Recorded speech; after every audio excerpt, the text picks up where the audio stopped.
I am Rachel, a part-time housewife in my late 20s. My husband, Tony, and I don't have children yet because I'm currently the deputy leader of an important project, and taking time off for a baby isn't an option for me. Additionally, Tony is also handling a significant work project, so we decided to wait until things settle down before starting a family.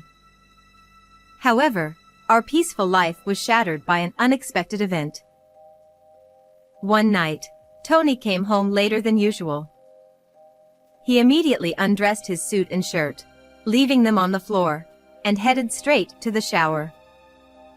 Thinking it can't be helped, I picked up his suit, and a piece of paper fell out. Out of curiosity, I looked at it, and what I saw left me speechless with shock and anger.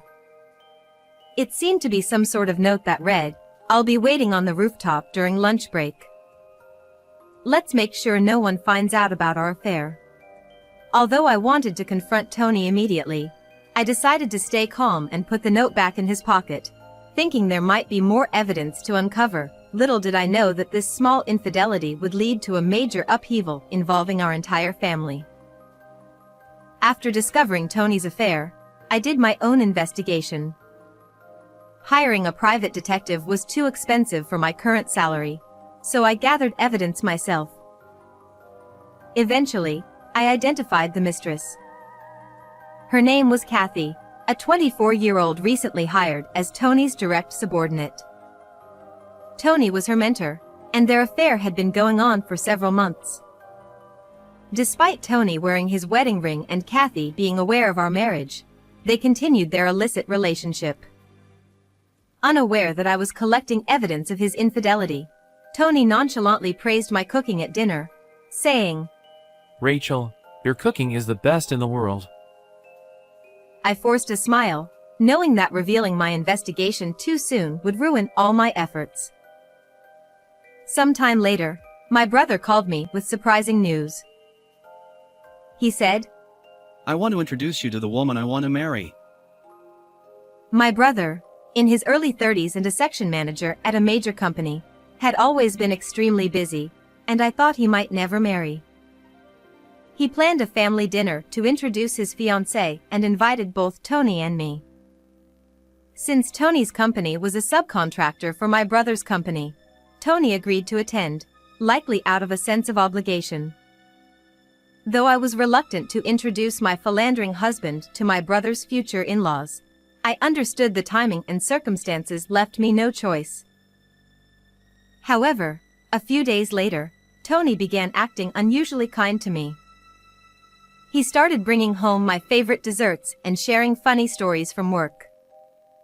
This made me wonder if there was a chance to rebuild our relationship if Tony confessed and ended his affair completely. Although I had caught them together several times, their interactions were limited to meals and light physical contact, with no signs of a physical relationship yet. I hoped Tony had realized his mistake and stopped the affair, especially with my brother's important dinner approaching. I wanted to clear the air before the event. I waited for Tony to take the initiative, but aside from his increased kindness, he didn't mention anything. Recently, he hadn't gone out drinking and spent his weekends at home. We even went on a short day trip and enjoyed a high-end dinner together, making me let my guard down. However, my trust in my husband completely crumbled due to a certain incident. One evening, I went out for drinks with a friend. As we chatted over drinks and snacks, I confided in her about Tony's recent change and my thoughts of rebuilding our relationship. I asked, "He's been acting better lately, and I'm thinking of talking things through and rebuilding our marriage. What do you think?" My friend's eyes widened as she stared at something behind me. I followed her gaze and saw Tony, happily feeding his affair partner, Kathy, at a nearby table. The shock left me speechless. In this small town, rumors travel fast. My friend worked in the HR department at Tony's company and had heard whispers about their affair. However, she hadn't seen them together recently, and since Tony had been coming home early for my sake, She thought the rumors were just that. Rumors. Seeing them together, though, left both of us at a loss for words. Snapping back to reality, my friend stood up, paid the bill, and dragged me outside. The winter air stung my cheeks as I finally comprehended the reality of what I had just witnessed. My friend's concerned words faded into the background as the image of Tony and Kathy lingered in my mind. She said, "You mentioned Tony's been acting nice lately, like taking you on trips and dinners. Given that and the fact they haven't been seen together at work recently, maybe he knew you were onto him?" I had been discreet in my investigations, and I hadn't confronted Tony about anything yet. The uncertainty of their actions made me incredibly anxious. My friend pulled me into a narrow alley as Tony and Kathy exited the bar, arm in arm, heading to Tony's car. My friend and I followed them, feeling a sense of dread as I recognized the route to our house. Tony pulled out his phone, operated it, and immediately, my phone buzzed. It was a message from Tony asking, "When will you be home tonight?" It was clear he was ensuring they wouldn't be caught. I replied, "I'll be home around 2 a.m., a lie to gather more evidence." Seeing my reply, Tony told Kathy, Rachel won't be back until 2, so we can relax. and they entered our home together. The sight made me nauseous, and I collapsed, barely held up by my friend. The thought of Kathy entering my home was unbearable. My friend encouraged me, saying, "This is hard, but we need irrefutable evidence to confront them. Stay strong." 2 weeks later, the day of the family dinner arrived. After that night, I took paid leave from work and investigated Tony and Kathy thoroughly. Additionally, for the difficult task of tailing him alone, I hired a detective. That friend from back then turned out to be the daughter of a company president. She said, "I'll help for Rachel's sake." and introduced me to a detective she knew. As a result, I was able to hire the detective at a very reasonable rate, and now it's time to make the two of them face reality. In fact, this dinner gathering is the stage for that. Why, you ask? You will soon find out. When I dramatically opened the door to the private room, I saw Tony and Kathy turn pale. Kathy, who was supposed to be my brother's fiancée, stared at me in shock. "Nice to meet you, Kathy. I'm a wife of Tony, your affair partner," I said with a forced smile. The atmosphere froze. Kathy stammered. What? Why are you? You've got the wrong idea. If that's the case, it's rude. Her feigned ignorance snapped my patience. I thought, all right then, I see you're ready. I won't hold back anymore. Stop pretending, I said, spreading photos of their affair on the table. Tony panicked, scrambling to gather the photos, while Kathy looked aghast. Kathy tried to defend herself. This is the engagement announcement dinner. This is inappropriate. She shouted with her eyes wide open. However, that doesn't matter. Thanks to the detective's investigation, I knew that this woman, despite being engaged to my brother, was continuing an affair with my husband and deceiving my brother as well. I countered. What's truly inappropriate is deceiving my brother and continuing an affair with my husband. At my words, Kathy fell silent. I continued. You've had affairs with married men before, right? And at that moment, you pretended to be unaware, playing the victim to avoid compensation and shifting all the blame onto the man. Isn't that right? Kathy's expression showed she realized how much I knew. By hiring a detective, it's easy to find out such things. This time, in case I found out, She probably planned to pretend she didn't know anything and escape from paying compensation by putting on a crying act. I turned to Tony, who was trembling, and said, "You only acted nice to me because Kathy suggested it, didn't you?" Tony, teary-eyed, denied it. No, Rachel, I only want you. It was a mistake. The relationship with her is over already. I was just enjoying the first few days. Please believe me. I sighed, placing more damning photos on the table, evidence of their affair in our home. My parents were stunned, Tony was frantic, and Kathy turned red, trying to hide the photos. Stop this. Kathy pleaded. Of course, I don't want to see these kinds of photos either, and I certainly don't appreciate being labeled as a cheated-on wife. Nevertheless, my friend advised me that I needed to be bold to punish these two. Kathy glared at me with tears in her eyes, trembling. Despicable. You're not the person I thought you were. This is way too much. She grabbed my collar and said that, so I shook it off. You would escape again if I didn't expose you. Like last time. I heard you got away last time by pretending to have a hysterical fit. No, it's not. That was...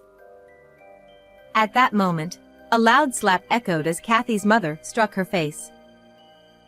In front of me, her mother slapped her across the cheek, and I saw Kathy freeze with a frantic look on her face. What have you done? Apologize to Rachel. She demanded, but Kathy resisted.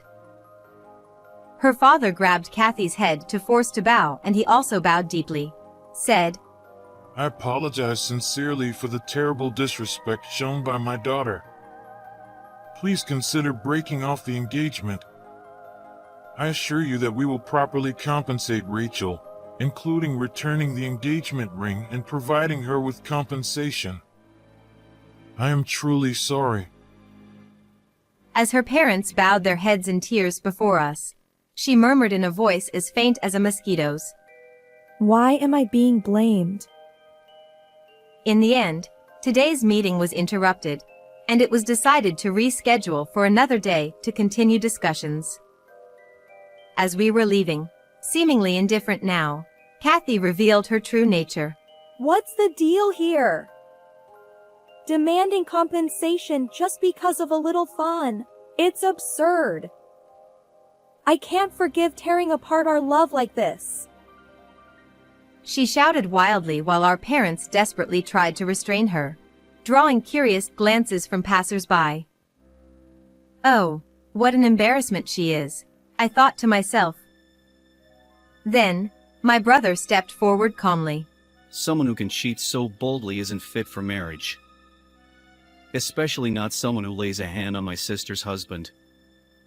And Tony, you better think about your position carefully. After saying that to Kathy, he also directed a cold gaze toward my husband. Tony, shaking, apologized weakly, I'm so sorry. tears streaming down his face. Shortly thereafter, a meeting was arranged to discuss the broken engagement, our divorce, and the settlement for damages. After being thoroughly scolded by her parents, Kathy was completely subdued and silent. I stated, in our settlement, Tony will pay me alimony and we will divorce. You will also need to pay me damages. Kathy remained silent, but her parents responded, We will make sure our daughter pays. showing their willingness to comply. Although this should have been the end, I had something more to say. I contacted the wife of the previous victim you deceived and avoided paying damages to. She was furious when she learned the truth and plans to reissue her claim for damages. Kathy lifted her head and croaked. No, that can't be. That was supposed to be over. I replied coldly. You think it's over? You and Tony have no idea how deeply your actions have scarred others. Tony, who had been listening quietly, muttered. I'm sorry. Kathy, realizing the truth in my words, looked visibly distressed. In such a small town, having multiple affairs is quite bold. Regardless, you will pay the damages in full, I said, turning to leave. My family followed me without a word. I glanced back briefly to see Kathy's parents bowing deeply and Tony and Kathy staring in shock.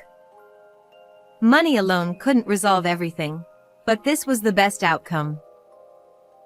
I took everything I could from Tony through alimony and asset division and divorced him. Their affair became known at work, leading to their transfer to different departments. However, the fact of the affair remains unchanged, and since it had already been rumored before, embellishments like apparently she was pregnant or apparently he was seeing 2 other people spread. Because of this, the 2 lost their place and reportedly resigned. Later, I heard that Tony, desperate for money, was arrested for fraud. Then, by chance, I happened to see the woman desperately working as a cashier at a supermarket. She looked completely different from her previous glamorous appearance, with a haggard and dark expression, being yelled at by her boss. This is the fate of the 2 who had an affair, but it's a case of reaping what they sowed. As for me, I apologized to my brother for ruining his engagement. But he said, I'm glad I didn't marry someone with such secrets. And comforted me. My parents reassured me that I had done the right thing, which brought me to tears. My friend, who had introduced the detective, joined me for a celebratory night out. I had feared judgment from my family for my actions, but instead, I felt supported and validated. Moving forward, I will continue to cherish those around me.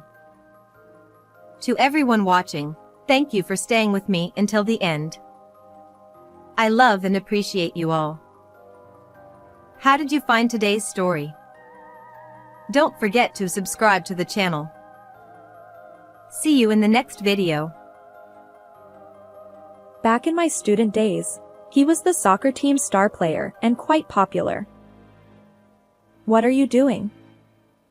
Stop it. Stop. I protested as my husband forcibly shoved me into the car trunk. Despite my surprise and desperate resistance, he didn't relent. With a cold gaze, he closed the trunk. No. Let me out. My screams fell on deaf ears, and the car started moving. About an hour later, as the car came to a sudden stop, I heard a metallic crunching sound. Fear gripped me. What was that noise? Eventually, I realized it was the sound of the car being crushed. At that moment, I braced myself for the end. My childhood dream was to become a superhero. At 25, I became a lawyer and enjoyed fulfilling days. Noah, my high school classmate, and I got married when we were 29. I secretly admired him, but he went on to become a professional soccer player, and we drifted apart. At our class reunion, Noah confessed. I used to like you, Sophia. And we started dating. It felt like a dream. At that time, we were both 26. Despite retiring due to injury, Noah remained resilient. He and his friend Michael, who was also from the same pro team, organized soccer workshops for kids all over the country. Thanks to his fame as a player, the workshops were always fully booked. Noah's dream was to have his own soccer field and nurture future professional players there. I wanted to support him wholeheartedly. Count me in. Whatever I can do to help. He smiled and replied. Having a capable lawyer on my side is reassuring. The shadow fell over our once blissful life about a year into our marriage. It all started when I casually looked into Noah's company's financials. The company he co-founded with Michael was struggling due to understaffing, so I intended to help by examining the books. What I found raised suspicions. Noah's company raised funds from sponsors and personal fans to fulfill his dream of nurturing future professional soccer players. The balance should have been substantial, but it was clearly much lower than expected. What's this? So much unaccounted for money. Nearly half the funds are missing. I confronted Noah immediately. His face contorted in anguish as he confessed. Michael seems to have embezzled it. Apparently, Michael had retired from professional soccer around the same time Noah did due to poor performance. Yet, they remained close and worked together. Even if you're friends, embezzlement is wrong. We should report this to the police. I insisted. Noah sighed. I know, but I don't want to betray a friend. I'll talk to him and try to recover the money. But it's nearly $70,000. Yeah. Anyway, can you trust me with this? Despite my attempts to persuade him, Noah's pained expression left me unable to unilaterally involve the police. I didn't think Michael could repay the amount immediately, but I decided to trust my husband's judgment for now. However, when Noah confronted Michael about the embezzlement, Michael fled to his hometown, prompting my husband to set off in pursuit. He asked me to accompany him, citing the reassurance of having a lawyer present. Unfortunately, my work trip schedule overlapped, and I couldn't cancel due to meetings with clients. As a result, I arrived in Michael's hometown one day after my husband. Upon reaching the location specified in my husband's message, I found a desolate natural park. To my surprise, my husband wasn't there to greet me. Instead, it was Michael. What? Why are you here? Where's Noah? Despite my inquiry, he just grinned. Then, he circled behind me and suddenly tightened his grip around my throat. Ugh. At that moment of shock and pain, my mind went blank, but I quickly regained composure. You see, I've been practicing self-defense as a hobby, and it came in handy this time. After narrowly escaping Michael's grasp, I stomped on his instep with my heels several times. Then, I pushed him away as he stumbled, and I sprinted away with unwavering determination. Leaving the natural park behind, I reached a crowded city area, finally able to catch my breath. I considered going to the police immediately, but I decided to contact Noah first. Surprisingly, he was already back home. What happened? I went to the location you told me, and Michael tried to harm me. I exclaimed. Noah apologized profusely. I'm sorry for putting you in danger. I wanted to explain the situation to you and have you persuade him, but I never expected Michael to go that far. My judgment was off. Please forgive me. He then recounted the events leading up to this point. Michael denied embezzling the funds, which prompted Noah to return to the company and thoroughly investigate documents. Armed with decisive evidence, Noah planned to take it to the police. We should also file a report about the attempt on your life as well. I'm sorry, but could you return home? Wouldn't it be better to report it to the local police here? Just come back home for now. At my husband's pleading, I decided to return home for the time being. 3 hours later, just as I returned home, my husband greeted me at the front door. We need to go to the police right away. Get in the car.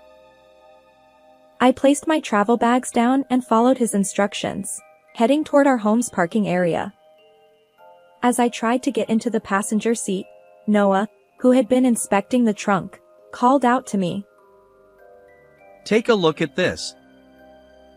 Curious, I stood beside him and peered into the trunk, wondering if it contained evidence of embezzlement. What? What are you doing? Stop. Stop. Without warning, my husband shoved me from behind, locking eyes with me coldly, and then closed the trunk. No. Please, let me out. No matter how loudly I screamed, my voice reached no one. The car started moving slowly, gradually picking up speed. About an hour later, I sensed that we had parked somewhere. Trembling with fear inside the cramped trunk, I suddenly heard a metallic crunching sound. What was that noise? My heart raced until I realized it was the sound of the car being crushed. Even with self-defense training, I couldn't possibly contend with heavy machinery. But giving up wasn't an option. Amid the chaos, I desperately thought of ways to survive. Desperate to escape the trunk, I kicked the trunk's latch area with all my might. Luckily, the lock seemed to break, creating a small gap.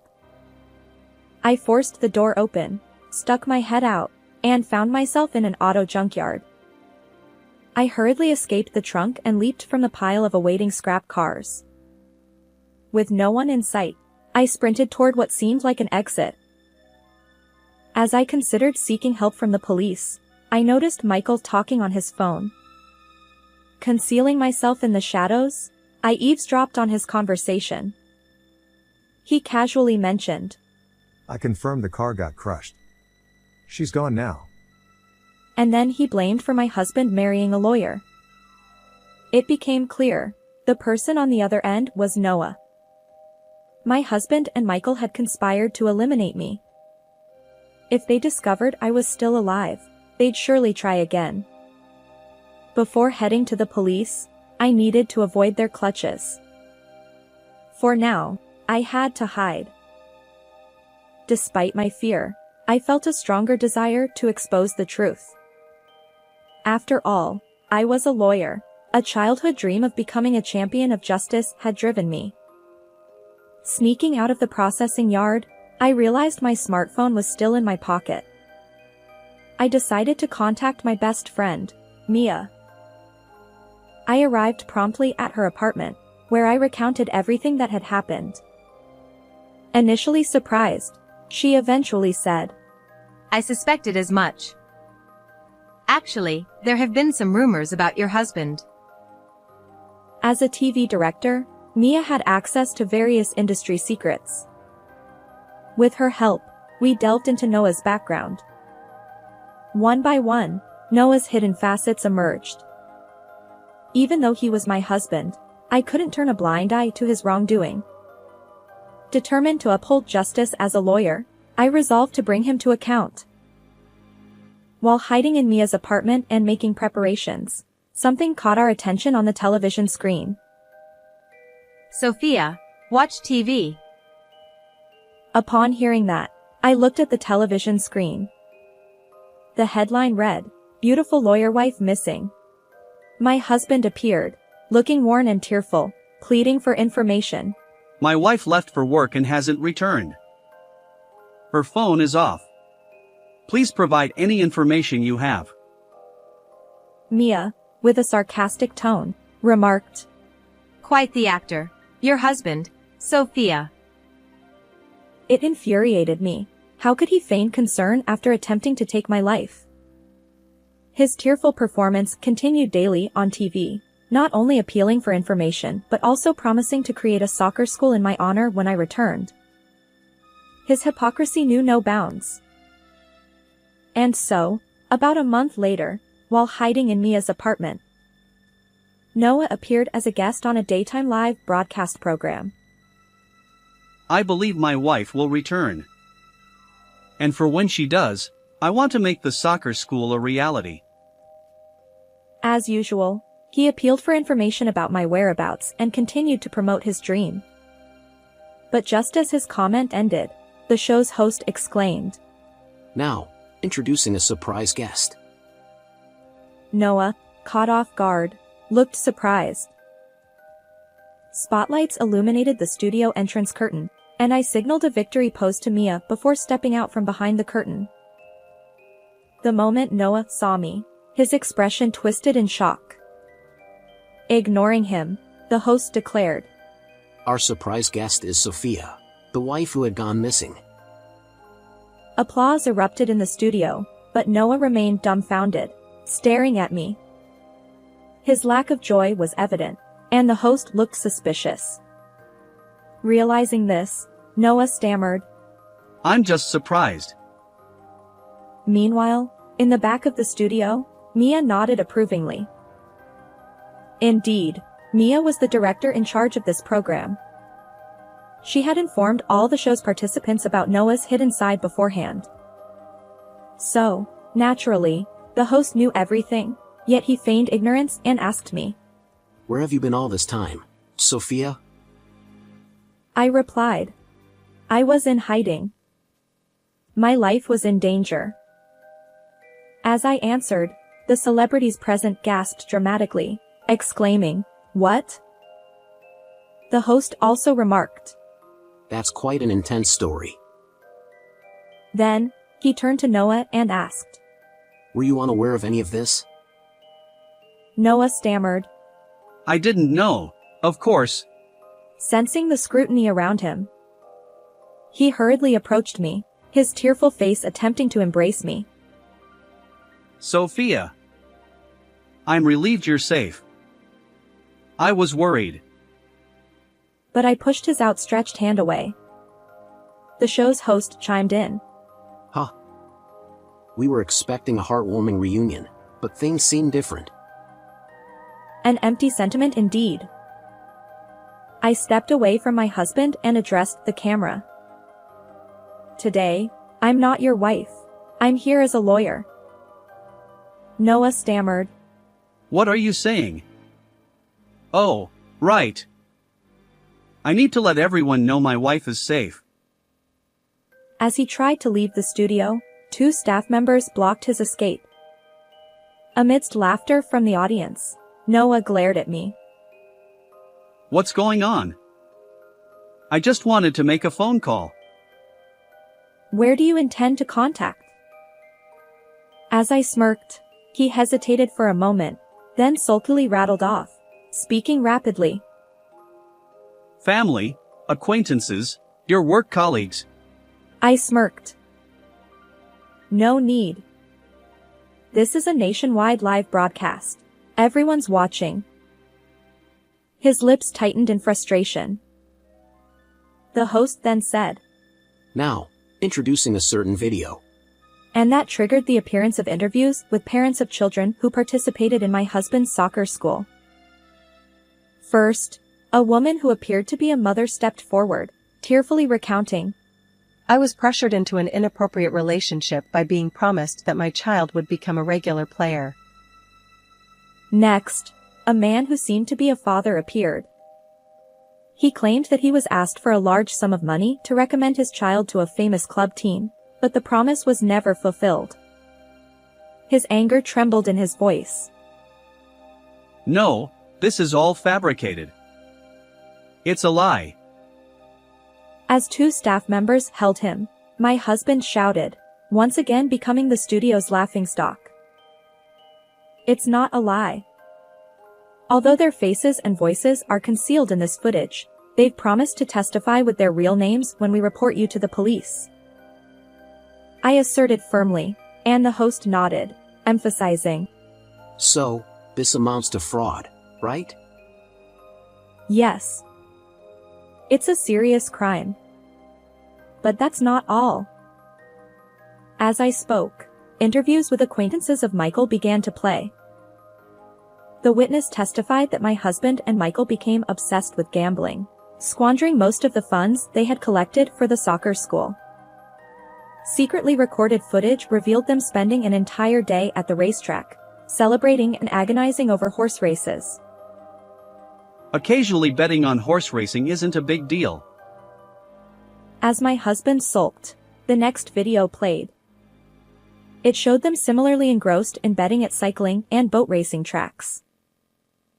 while gambling itself is legal in legal betting, misusing funds collected for another purpose is a crime. I explained. The studio audience gasped as Michael's acquaintance made an even more shocking statement in the footage. Former soccer players involved in illegal soccer gambling. It's outrageous. No. Michael was the one doing it. I'm innocent. Yet Noah's defense crumbled, revealing that he was central to the gambling activities. Worse still, the losses drove them to plan becoming soccer gambling operators to recoup their losses. The intention behind wanting to open a local soccer school was to conceal their true purpose. What they truly planned was an underground soccer gambling den. By running a children's soccer school during the day, they aimed to deceive everyone. I declared. No. Stop making things up. His murmured words lacked conviction, barely audible.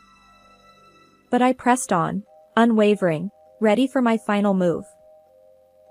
Cameras are everywhere these days. Committing a crime isn't so easy. I declared. The final footage showed my husband at an auto junkyard, arranging the disposal of our car. Later, when the footage showed me crawling out of the trunk just as the scrap machine threatened to crush it, the entire studio erupted in surprise. Michael's figure, making a call near the entrance, confirmed their joint effort to eliminate me. As you can see, my husband and Michael attempted to crush me along with the car. I asserted. My husband, now pale, mumbled in denial. The broadcast ended, but the aftermath was intense. The news ran the story daily, and reporters hounded my husband relentlessly. Afterward, I divorced Noah and claimed $20,000 in compensation. Both he and Michael faced questioning for various crimes. When my husband's arrest was imminent, Mia and I quietly celebrated. I downed my glass in one go, and she winked at me. Next time, catch an even better man.